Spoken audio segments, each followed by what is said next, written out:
जालना जिल्ह्यात यावर्षी 2025मध्ये शेतकऱ्यांनी मे जूनमध्ये सोयाबीन, तूर, कपाशी या पिकाची लागवड करून मोठ्या प्रमाणात पेरणी केली आहे. परंतु सततच्या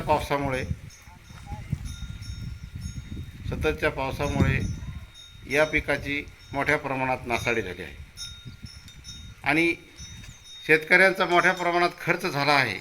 आतापर्यंत मोठ्या प्रमाणात खर्च झाल्यामुळे शेतकरी धास्तावला आहे.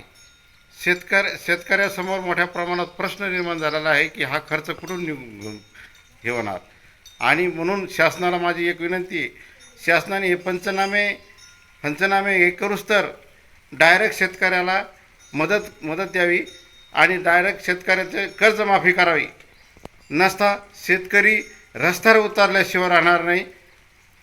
आज मोठ्या प्रमाणात शेतकरी परेशान झालेला आहे.